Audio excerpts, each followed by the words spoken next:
The Little Prince with 1 page a day, page 26th. But if you tame me, my life will be filled with sunshine. I'll know the sound of footsteps that will be different from all the rest. Other footsteps send me back underground. Yours will call me out of my burrow like music. And then, look, you see the wheat fields over there? I don't eat bread. For me, wheat is of no use whatever. Wheat fields say nothing to me, which is sad. But you have hair the color of gold. So it will be wonderful, once you've tamed me. The wheat, which is golden, will remind me of you, and I'll love the sound of the wind in the wheat. The fox fell silent and stared at the little prince for a long while. Please, tame me, he said. I'd like to, the little prince replied, but I haven't much time. I have friends to find and so many things to learn. The only things you learn are the things you tame, said the fox. People haven't time to learn anything. They buy things ready-made in stores.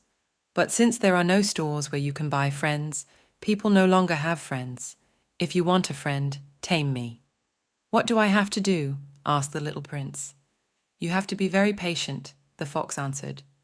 First you'll sit down a little ways away from me, over there, in the grass. I'll watch you out of the corner of my eye, and you won't say anything. Language is the source of misunderstandings, but day by day, you'll be able to sit a little closer. The next day, the little prince returned. It would have been better to return at the same time, the fox said. For instance, if you come at 4 in the afternoon, I'll begin to be happy by 3. The closer it gets to 4, the happier I'll feel. By 4, I'll be all excited and worried. I'll discover what it costs to be happy. But if you come at any old time, I'll never know when I should prepare my heart. There must be rites. What's a rite? Asked the little prince. That's another thing that's been too often neglected, said the fox. It's the fact that one day is different from the other days, one hour from the other hours. My hunters, for example, have a rite. They dance with the village girls on Thursdays. So Thursday's a wonderful day. I can take a stroll all the way to the vineyards. If the hunters danced whenever they chose, the days would all be just alike, and I'd have no holiday at all. That was how the little prince tamed the fox. And when the time to leave was near, "Ah," the fox said, "I shall weep." "It's your own fault," the little prince said. "I never wanted to do you any harm, but you insisted that I tame you." "Yes, of course," the fox said. "But you're going to weep," said the little prince. "Yes, of course," the fox said. "Then you get nothing out of it?" "I get something," the fox said, "because of the color of the wheat." Then he added, "Go look at the roses."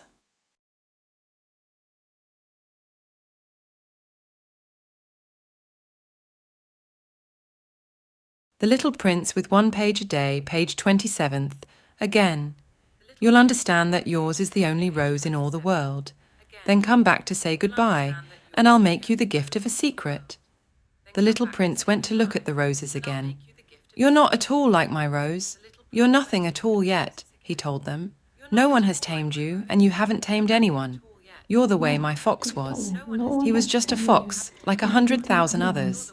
But I've made him my friend, and now he's the only fox in all the world." And the roses were humbled. "You're lovely, but you're empty," he went on. "One couldn't die for you. Of course, an ordinary passerby would think my rose looked just like you. But my rose, all on her own, is more important than all of you together, since she's the one I've watered, since she's the one I put under glass, since she's the one I sheltered behind a screen, since she's the one for whom I killed the caterpillars, except the 2 or 3 for butterflies, since she's the one I listened to when she complained, or when she boasted, or even sometimes when she said nothing at all, since she's my rose." And Bee went back to the fox. "Goodbye," he said. "Goodbye," said the fox. "Here is my secret. It's quite simple. One sees clearly only with the heart. Anything essential is invisible to the eyes. Anything essential is invisible to the eyes," the little prince repeated, in order to remember. "It's the time you spent on your rose that makes your rose so important. It's the time I spent on my rose," the little prince repeated, in order to remember. "People have forgotten this truth," the fox said, "but you mustn't forget it. You become responsible forever for what you've tamed. You're responsible for your rose. I'm responsible for my rose, the little prince repeated, in order to remember. Good morning, said the little prince. Good morning, said the railway switchman. What is it that you do here? Asked the little prince. I sort the travelers into bundles of 1,000, the switchman said. I dispatch the trains that carry them, sometimes to the right, sometimes to the left. And a brightly lit express train, roaring like thunder, shook the switchman's cabin. What a hurry they're in, said the little prince. What are they looking for? Not even the engineer on the locomotive knows, the switchman said. And another brightly lit express train thundered by in the opposite direction.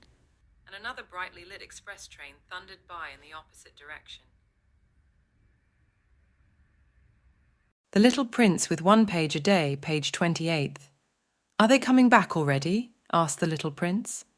It's not the same ones, the switchman said. It's an exchange. They weren't satisfied. Where they were? Asked the little prince. No one is ever satisfied where he is, the switchman said. And a third brightly lit express train thundered past. Are they chasing the first travelers? Asked the little prince. They're not chasing anything, the switchman said. They're sleeping in there. Or else they're yawning. Only the children are pressing their noses against the window panes. Only the children know what they're looking for, said the little prince. They spend their time on a rag doll, and it becomes very important, and if it's taken away from them, they cry. They're lucky, the switchman said. Good morning, said the little prince. Good morning, said the sales clerk. This was a sales clerk who sold pills invented to quench thirst, swallow one a week, and you no longer feel any need to drink. Why do you sell these pills? They save so much time, the sales clerk said. Experts have calculated that you can save 53 minutes a week. And what do you do with those 53 minutes? Whatever you like.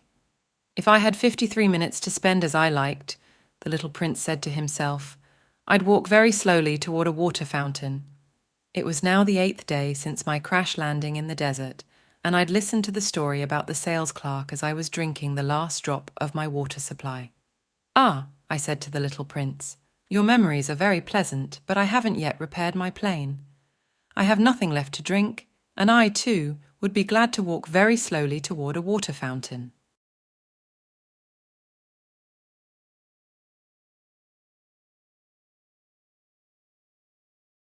The Little Prince with 1 page a day, page 29th. My friend the fox told me, Little fellow, this has nothing to do with the fox. Why? Because we're going to die of thirst. The little prince didn't follow my reasoning and answered me, It's good to have had a friend, even if you're going to die. Myself, I'm very glad to have had a fox for a friend. He doesn't realize the danger, I said to myself. He's never hungry or thirsty. A little sunlight is enough for him. But the little prince looked at me and answered my thought. I'm thirsty too. Let's find a well. I made an exasperated gesture. It is absurd looking for a well, at random, in the vastness of the desert. But even so, we started walking. When we had walked for several hours in silence, night fell and stars began to appear. I noticed them as in a dream, being somewhat feverish on account of my thirst. The little prince's words danced in my memory. So you're thirsty too? I asked. But he didn't answer my question. He merely said to me, Water can also be good for the heart. I didn't understand his answer, but I said nothing. I knew by this time that it was no use questioning him. He was tired. He sat down. I sat down next to him, and after a silence, he spoke again. The stars are beautiful because of a flower you don't see. I answered, Yes, of course. And without speaking another word, I stared at the ridges of sand in the moonlight. The desert is beautiful, the little prince added. And it was true. I've always loved the desert. You sit down on a sand dune. You see nothing. You hear nothing. And yet something shines. Something sings in that silence. What makes the desert beautiful, the little prince said, is that it hides a well somewhere. I was surprised by suddenly understanding that mysterious radiance of the sands. When I was a little boy, I lived in an old house, and there was a legend that a treasure was buried in it somewhere. Of course, no one was ever able to find the treasure, perhaps no one even searched, but it cast a spell over that whole house. My house hid a secret in the depths of its heart.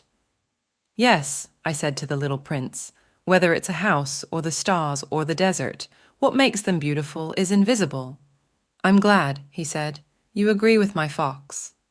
As the little prince was falling asleep, I picked him up in my arms and started walking again. I was moved. It was as if I was carrying a fragile treasure. It actually seemed to me there was nothing more fragile on earth. By the light of the moon, I gazed at that pale forehead, those closed eyes, those locks of hair trembling in the wind, and I said to myself, what I'm looking at is only a shell. What's most important is invisible. As his lips parted in a half smile, I said to myself, again, what moves me so deeply about this sleeping little...